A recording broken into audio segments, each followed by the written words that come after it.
नमस्कार, आप देख रहे हैं न्यूज 18 बिहार झारखंड और मैं हूं आपके साथ सुकन्या सिंह। चलिए सबसे पहले देख लेते हैं कोरोना पर अब तक के अपडेट क्या कुछ हैं। देश में 24 घंटे में कोरोना से 38 लोगों की मौत। पिछले 24 घंटे में कोरोना के 1076 नए मरीज। देश में कोरोना से अब तक 377 लोगों की मौत। देश में कोरोना की अब तक 11,439 पॉजिटिव केस। देश में कोरोना के अब तक 13,006 मरीज हुए ठीक। तो 1,306 मरीज अब तक ठीक भी हो चुके हैं और इन सबके बीच देश भर में कोरोना के 9,756 एक्टिव केस सामने आए हैं। बिहार में कोरोना के अब तक कुल 70 मरीज हैं, 1 की मौत हुई है।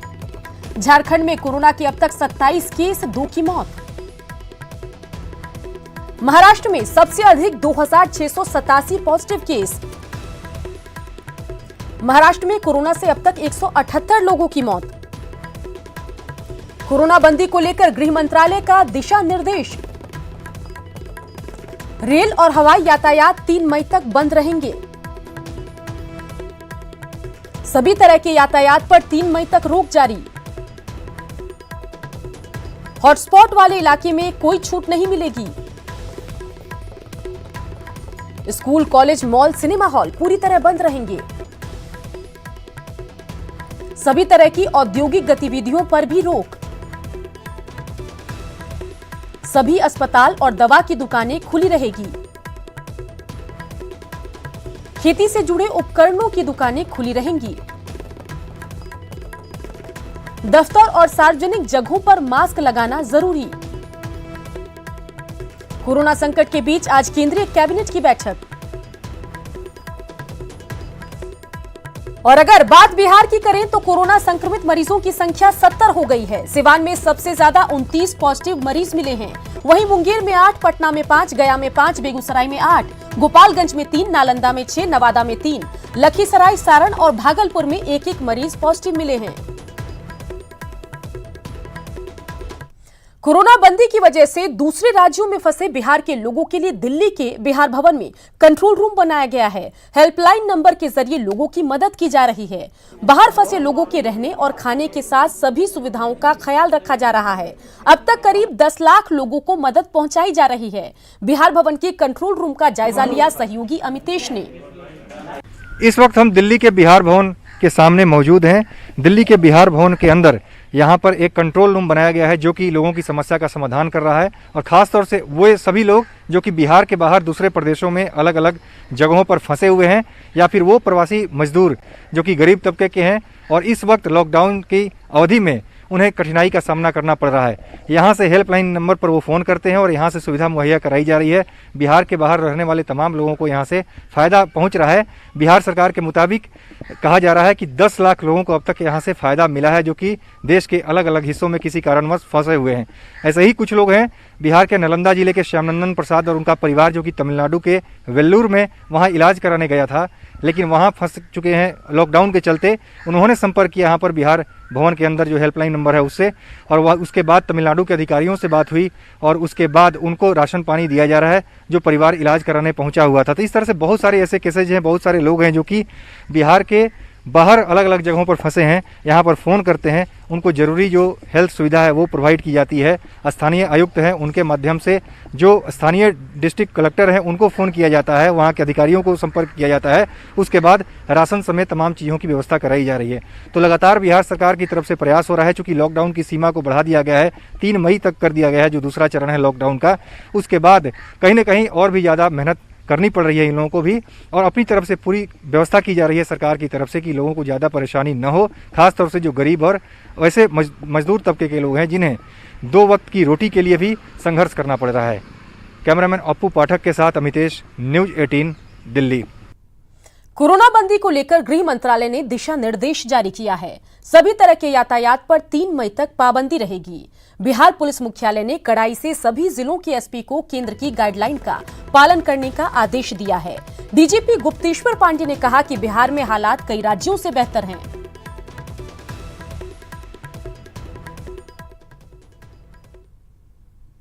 हम लोगों ने बात की है सारे एसपीज को, सारे जिले के डीएम को, सबको डाउन द लाइन कन्वे हो गया है और सबको पता है अपना ड्रिल कि हमको क्या करना है। बिहार में स्थिति बहुत ठीक है। आप महाराष्ट्र से तुलना कीजिए, तमिलनाडु से तुलना कीजिए, केरल से तुलना कीजिए, किसी भी राज्य से तुलना कीजिए तो बहुत बेहतर स्थिति में हम हैं। बिहार सरकार पहले सजग हो गई थी। नेशनल लॉकडाउन के पहले यहाँ के मुख्यमंत्री जी ने लॉकडाउन का ऐलान कर दिया था। कोरोना बंदी के दौरान दिहाड़ी मजदूरों और गरीबों को किसी तरह की दिक्कत ना हो, इसके लिए लगातार समीक्षा की जा रही है। पटना के डीएम जिला स्कूल पहुंचे और राहत कार्यों का जायजा लिया। हमारे सहयोगी रवि एस नारायण ने पटना के डीएम से बात की। जो राहत केंद्र है और राहत शिविरों में जो है वहाँ पे भी लगातार मॉनिटरिंग की जा रही है। अभी जो जिलाधिकारी है वो जिला स्कूल पहुँचे हैं और जो राहत चलाए जा रहे हैं उसकी लगातार समीक्षा कर रहे हैं। सर, राहत कैसा चल रहा है? अभी जो पटना शहर के अंदर उसके आसपास के इलाकों में जिला राहत केंद्र चलाए जा रहे हैं और उसमें काफ़ी संख्या में लोग जो इधर उधर रुके हुए हैं, खास करके ऐसे मजदूर वर्ग हैं, रिक्शा वाले हैं, टेम्पो वाले हैं, ऐसे निराश्रित लोग हैं, वो आकर के यहाँ खाना खा रहे हैं। या अगर उनकी वो घर से नहीं आ सकते हैं तो उन क्षेत्रों में भी हम लोग थाना के माध्यम से, ब्लॉक और अंचल के माध्यम से खाना पहुँचाने का कार्य कर रहे हैं। लॉकडाउन बढ़ने के बाद जो दिहाड़ी मजदूर हैं या गरीब हैं उनकी परेशानी निश्चित रूप से बढ़ जाएगी, उसको लेकर के कैसे दिशा निर्देश दिए जा रहे हैं? अभी आज भारत सरकार से कुछ अतिरिक्त गाइडलाइंस भी प्राप्त हुए हैं। उसमें कई सारे जो एक्टिविटीज़ हैं उसकी अनुमति दी गई है और वह 20 अप्रैल से उसको लागू किया जाएगा। तो उसमें सारी चीज़ों की जो स्थिति है उसकी समीक्षा करके जो गाइडलाइंस है उसके अनुरूप सारे कार्य किए जाएंगे। तो लगातार जो है वो राहत शिविरों में जो है सुविधाएं बढ़ाई गई हैं और लगातार इसकी समीक्षा भी की जा रही है। कैमरा पर्सन अजय दुबे के साथ रवि एस नारायण, न्यूज़ 18 पटना। दरभंगा में कोरोना का एक भी मरीज अब तक नहीं मिला। हालांकि जिला प्रशासन अलर्ट है। राहत की बात यह है कि तबलीगी जमात में दरभंगा के भी 12 लोग शामिल हुए थे, जिनकी पहचान कर ली गई है। पुलिस ने जमात में शामिल कुछ लोगों को दरभंगा कोरोना वार्ड के आइसोलेशन सेंटर में रखा है।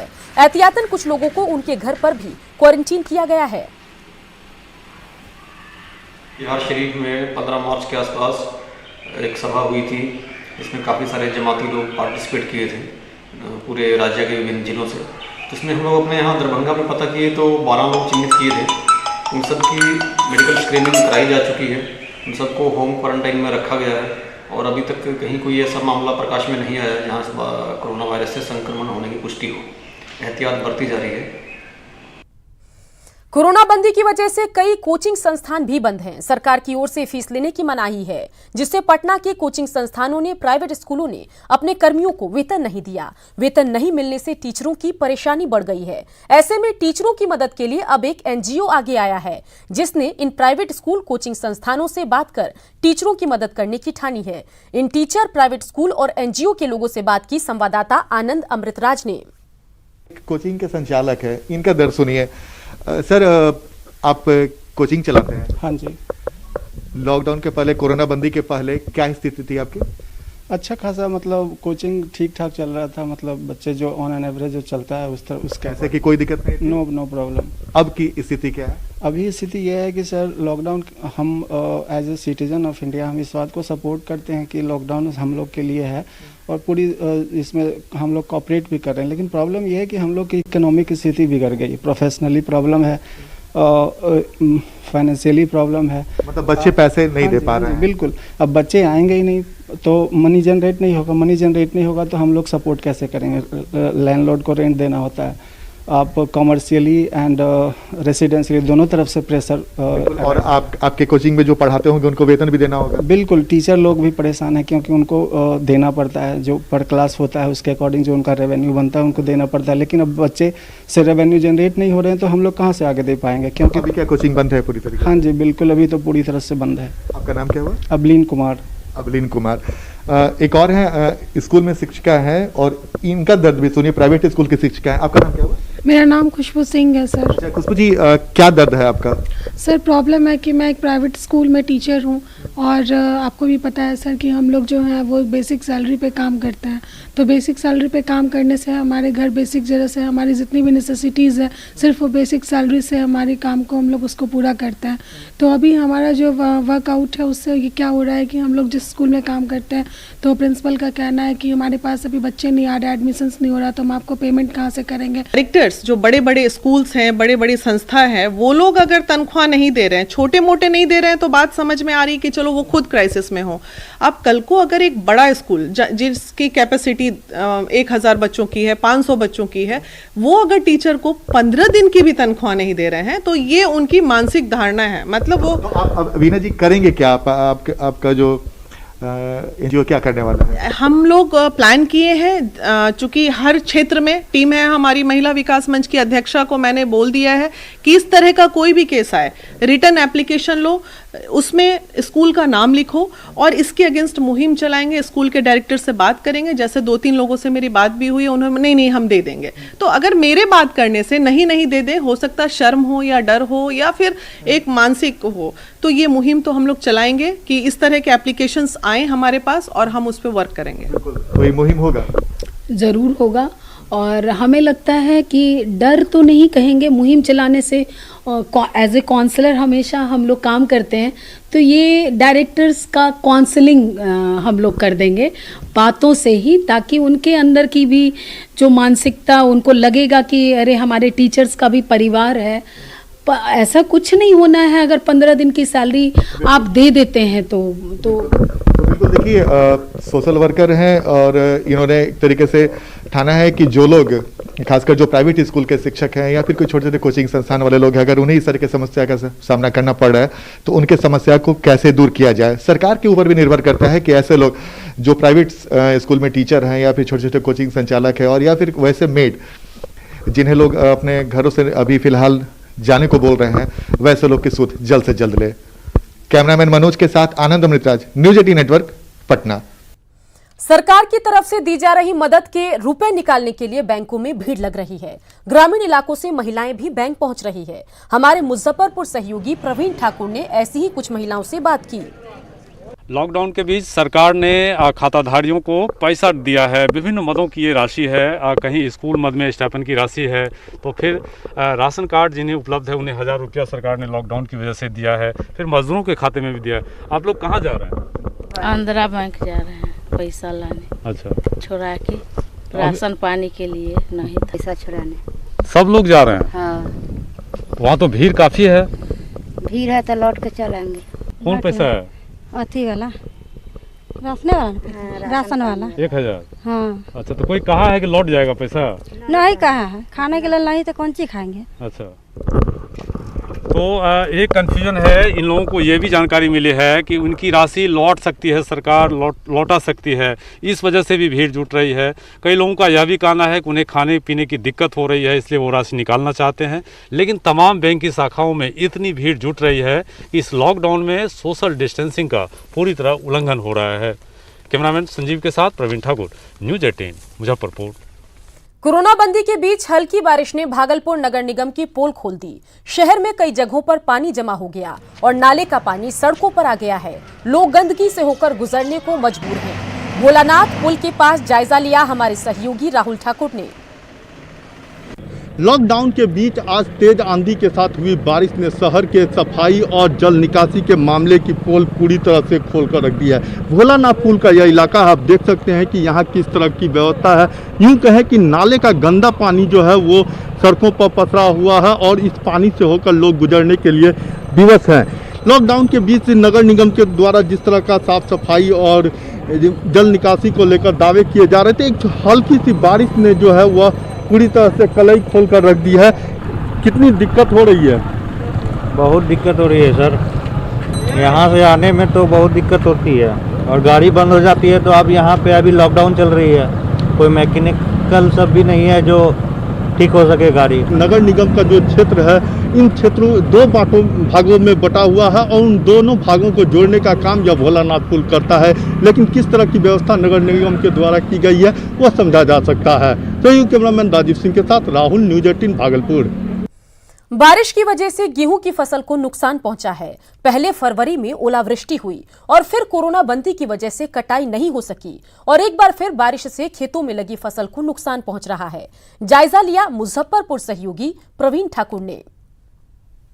उत्तर बिहार में मंगलवार की देर रात हुई तेज बारिश और तेज हवा की वजह से रबी की फसल, मुख्य तौर पर जो गेहूं की फसल है, पकी हुई फसल है, उसे काफ़ी नुकसान हुआ है। इससे पहले भी फरवरी में 2 बार जिस प्रकार ओलावृष्टि हुई थी और तेज़ हवा की वजह से गेहूं की फसल को नुकसान हुआ था, लेकिन इस बार जब पकी हुई फसल है और कोरोना की वजह से कुछ लेट हुआ है फसल को काटने में, जब सरकार ने फसल काटने के लिए जो सोशल डिस्टेंसिंग और दूसरे प्रावधानों को बताया था, तब तक मजदूरों के अभाव में किसानों ने फसलों की कटनी नहीं की थी और जब 10 दिन कम से कम लेट हुआ है फसल की कटनी में, तब ये इस प्रकार की जो बारिश है और तेज़ हवा है उस वजह से काफ़ी नुकसान हुआ है।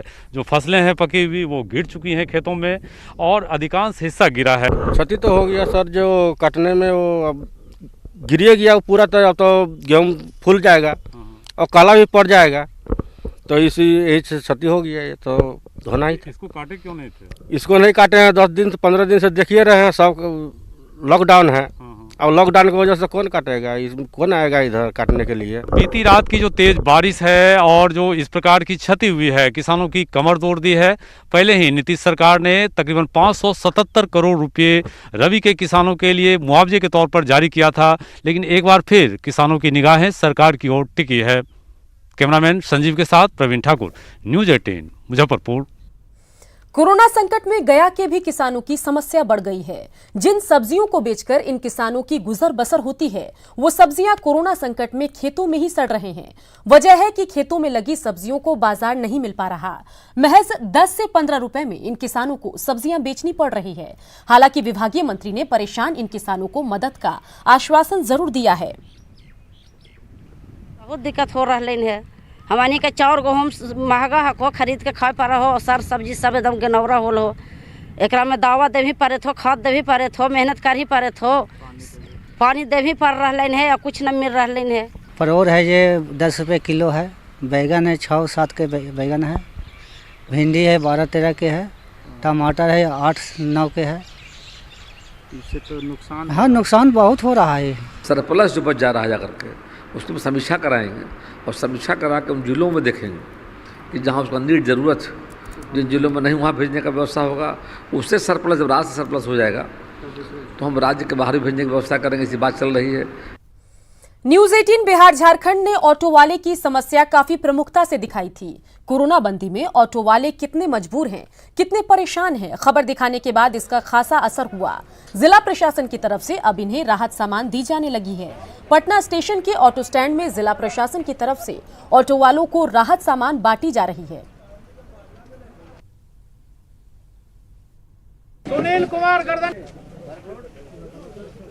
उपेंद्र का भी नाम लिए थे। मुंबई में कल बांद्रा स्टेशन पर सैकड़ों प्रवासी मजदूरों की भीड़ इकट्ठा होने के बाद दिल्ली में खुफिया विभाग सतर्क है। राजधानी दिल्ली सहित एनसीआर में बस स्टैंड सहित बॉर्डर इलाके में सतर्कता और निगरानी बढ़ा दी गई है। फिलहाल दिल्ली से पलायन करने वालों को लॉकडाउन का हवाला देकर रोका जा रहा है। जायजा लिया दिल्ली संवाददाता शंकर आनंद ने। मुंबई में कल जिस तरह से हजारों के तादाद में उत्तर प्रदेश और बिहार मूल के लोग अचानक पलायन के लिए सड़कों पर उतर आए थे, इस मामले की जानकारी मिलने के बाद अब खुफिया विभाग काफ़ी सतर्क हो गई है और खुफिया विभाग के सूत्रों की अगर माने तो इस मामले को लेकर अब राजधानी दिल्ली समेत एनसीआर में भी जो अपनी गतिविधियां हैं वो तेज़ कर दी हैं और इस मामले पर नज़र रखी जा रही है कि कहीं से कोई पलायन करने की कोई लोग कोशिश तो नहीं जुटे हैं। तो इस लिहाजा इस मामले की गंभीरता को देखते हुए आनंद विहार बस अड्डा इसके समेत अन्य जो दूसरे लोकेशंस हैं उस पर कड़ी नज़र रखी जा रही है और लोगों से भी बाकायदा अन्य माध्यम से बाकायदा अपील कराई जा रही है कि कोई भी लोग पलायन करने के ना सोचें, क्योंकि जो लॉकडाउन है लॉकडाउन का विशेष तौर पर ध्यान रखें। और पिछले समय जिस तरह से राजधानी दिल्ली में जिस तरह से काफ़ी लोग यहां से पलायन करने की कोशिश कर रहे थे, उस मामले को ध्यान में रखते हुए राजधानी दिल्ली समेत पूरे एनसीआर में काफ़ी सतर्कता बढ़ा दी गई है। वीडियो जर्नलिस्ट बीनू के साथ शंकर आनंद, न्यूज़ 18 दिल्ली। इस वक्त की बड़ी खबर आपको बताएं, जहां मैट्रिक की कॉपियों की जांच स्थगित कर दी गई है। कोरोना को देखते हुए जांच स्थगित की गई है। 3 मई तक नहीं होगी कॉपियों की जांच। सभी मूल्यांकन केंद्र और डीईओ को पत्र भेजा गया है। तो कोरोना संकट के बीच बड़ी खबर आ रही है, जहां मैट्रिक की कॉपियों की जांच रोक दी गई है। कोरोना को देखते हुए जांच स्थगित की गई है। 3 मई तक कॉपियों की जांच नहीं होगी। सभी मूल्यांकन केंद्र और डीईओ को पत्र भेजा गया है।